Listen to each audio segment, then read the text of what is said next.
இன்று நாம் பார்க்க போவது இஸ்லாத்தில் திரைமுறை அல்லது பர்தா கட்டளையினை பற்றிய சம்பவம் தொடர்பான ஹதீஸ். இது நபி ஸல்லல்லாஹு அலைஹி வஸல்லம் அவர்களுடைய வாழ்க்கை நிகழ்வுகளையும் குர்ஆன் வசனங்களையும் கொண்டது. பெண்கள் பாதுகாப்பு குறித்து எண்ணம் பிறந்ததே இவ்வாறு அல்லாஹுவின் வெளிப்பாடாகவே. இது மிகவும் நுட்பமான ஹதீஸ், கேளுங்கள்.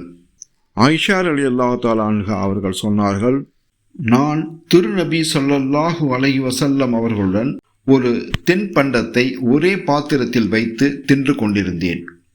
அந்த நேரத்தில் உமர் ரலியல்லாஹு தஆலா அன்ஹு அவர்கள் வந்தபோது நபி ஸல்லல்லாஹு அலைஹி வஸல்லம் அவர்கள் உமரையும் சேர்ந்து உண்ணச் சொன்னார்கள்.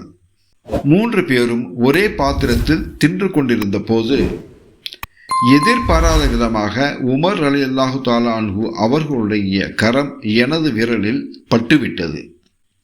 அவர் திருநபி ஸல்லல்லாஹு அலைஹி வஸல்லம் அவர்களை நோக்கி, தங்கள் விஷயத்தில் என்னுடைய ஆலோசனை ஏற்கப்படுமானால் மிகவும் நன்மையாக இருக்கும்.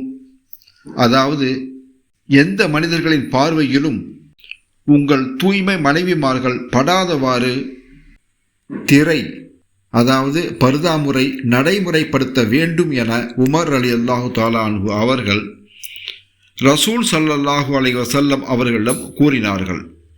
அதற்கு பிறகு அல்லாஹ்விடமிருந்து பர்தாவின் உத்தரவு வந்தது. இதனை அறிவிப்பவர் அன்னை ஆயிஷா ரலியல்லாஹு தஆலா அன்ஹா, நூல் புகாரி 4483.